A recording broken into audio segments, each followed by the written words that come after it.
नमस्कार दोस्तों, नमः शिवाय। जीवन ज्योति चैनल में आप सभी का हार्दिक स्वागत है। दोस्तों, यदि आप मेरे चैनल पे नए हैं तो प्लीज मेरे चैनल को जरूर सब्सक्राइब कर लीजिएगा, लाइक और शेयर भी कीजिएगा, बेल आइकन को प्रेस करना बिल्कुल ना भूलिएगा। वीडियो यदि पसंद आता है तो कमेंट के माध्यम से मुझे जरूर बताइएगा। दोस्तों, आज बात करती हूँ कि राखी किस विधि से बांधें, थाली में क्या क्या सामग्री रखें और क्या क्या नियम अपनाएं। इस पे राखी की तिथि क्या है, राखी का समय क्या है, राखी किस दिन हमें बांधनी है, इस पे मेरा पूरा वीडियो आ चुका है। आप लोग जरूर जाके चेकआउट करिएगा, लिंक मैं डिस्क्रिप्शन बॉक्स में दे दूंगी। तो आइए आज बात करती हूँ कि राखी में क्या क्या सामग्री हम ले और कैसे कैसे किस किस विधि से हमें क्या क्या करना है। तो आइए शुरू करती हूँ। दोस्तों, सबसे पहले बहन को थाली में क्या क्या सामग्री लेनी है वो जान लेते हैं।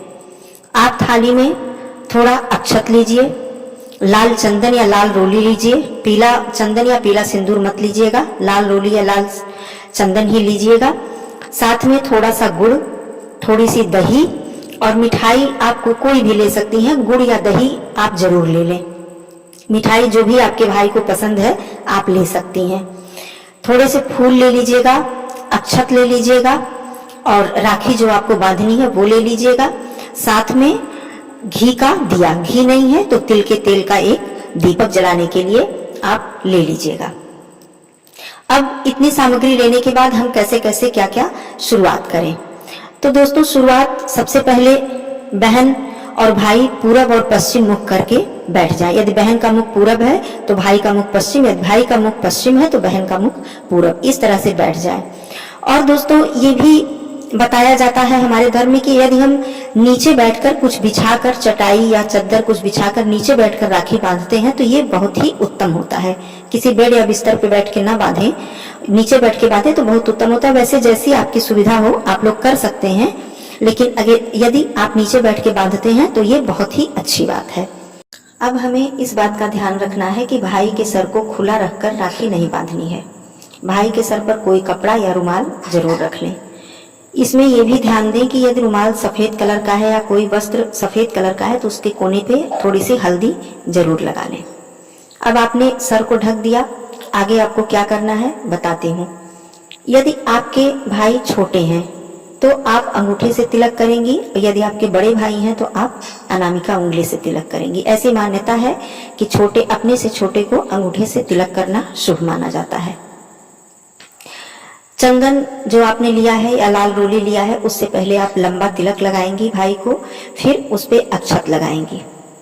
अक्षत लगाने के बाद उस पे थोड़ी सी दही अपनी उंगली से ही, जिससे तिलक लगाई है, थोड़ी सी दही लगा देंगी और भाई के ऊपर जल छिड़केंगी थोड़ा सा, और जल छिड़कने के बाद थोड़ा सा अक्षत जो रखी है उसे भी अपने भाई के ऊपर थोड़ा सा, ऐसे जैसे भगवान के ऊपर अक्षत ऐसे छिड़का जाता है उस तरह से आप थोड़े से अक्षत भाई के ऊपर छिड़क दीजिएगा।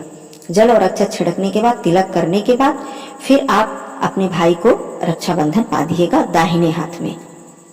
स्त्रियों का या लेडीज जो होती हैं उनका बायां हाथ शुभ होता है और जेंट्स का दाहिना हाथ। तो आप दाहिने हाथ पे राखी बांधेंगी। राखी बांधने के बाद आप अपने भाई का मुंह मीठा कराएंगी। जैसा कि मैंने सामग्री में बताया हुआ है कि गुड़ और दही आपको रखना है। तो सबसे पहले आप, अगर आपके भाई को नहीं भी पसंद है गुड़ दही, तो थोड़ा सा ही, बहुत थोड़ी मात्रा में ही आप शुभ करने के लिए सबसे पहले गुड़ या दही यदि खिला देती हैं तो ये बहुत ही उत्तम माना जाता है। फिर आप जो भी मिठाई चाहें, जो भी पसंद हो उसे आप खिला सकती हैं। आप अपने भाई को गुड़ दही थोड़ा सा खिलाने के बाद फिर उनके पसंद की मिठाई खिला दीजिए और भाई भी बहन का मुंह जरूर मीठा करा दे। मुंह मीठा कराने के बाद 5 बार आप अपने भाई की आरती उतारें। आरती करने के बाद यदि आपके छोटे भाई हैं तो वो अपनी बहन का पैर छूकर आशीर्वाद लें, और यदि आप बड़े भाई को बांध रही हैं तो आप अपने बड़े भाई का पैर छूकर आशीर्वाद लीजिए। अब बात आती है कि भाई ऐसा क्या अपने बहन को उपहार या शगुन कह लीजिए के तौर पे दे। तो देखिए दोस्तों, इसमें तो अपनी क्षमता, अपना शौक, अपनी जो भी इच्छा है उसके हिसाब से आप अपनी बहन को उपहार भाई दे सकते हैं। कोई भी रुपया, पैसा या कोई भी जेवर, कपड़े, जो भी जिसकी इच्छा हो।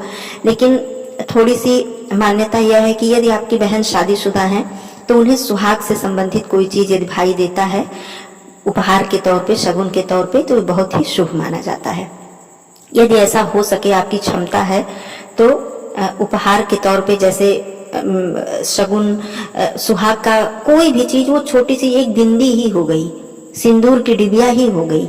दोस्तों, शगुन जो होता है, जो उपहार होता है या सुहाग की, इसमें पैसे का कोई मोल नहीं होता है कि आप बहुत महंगी ही चीज देंगे तभी उसको शुभ माना जाएगा। आप छोटी, आपके पास यदि आपका बजट है तो आप और भी कोई चीज दे सकते हैं जो सुहाग के चीजों में जोड़ी जाती है, लेकिन आप सुहाग के लिए आप छोटी सी चीज भी देंगे अपनी बहन को, यदि वो शादीशुदा है, तो उन बहन के लिए बहुत ही शुभ माना जाता है। वैसे बाकी तो आपकी क्षमता, आपके शौक के ऊपर निर्भर है, लेकिन आप जैसे एक बिछिया का जोड़ा ही हो गया, ये सुहाग की सबसे बड़ी निशानी मानी जाती है, बहुत ही शुभ प्रतीक माना जाता है सुहागन के लिए बिछिया। तो आप अपनी बहन को यदि देते हैं तो ये बहुत ही शुभ माना जाएगा। उसमें पैसे का कोई मोल नहीं है दोस्तों। आप छोटे से छोटा भी, सस्ते से सस्ता भी दे सकते हैं। सिंदूर की डिबिया जैसे मैंने बताया, चूड़ी दे सकते हैं, बिंदी दे सकते हैं, तो ये भी सुहाग की सामग्री है। तो इस शगुन के तौर पे सुहाग की सामग्री अपनी शादीशुदा बहन को देते हैं तो ये बहुत ही शुभ माना जाएगा। यदि बहन की शादी नहीं हुई है तो आप कोई भी उपहार अपनी पसंद से या बहन की पसंद का उपहार दे सकते हैं।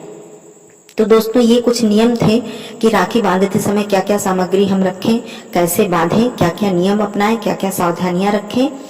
आशा करती हूँ कि ये जानकारी आपको अच्छी लगी होगी। आप सभी के राखी का त्योहार बहुत ही शुभ हो, मंगलमय हो। आप सभी को राखी की, रक्षाबंधन के त्योहार की हार्दिक शुभकामनाएं।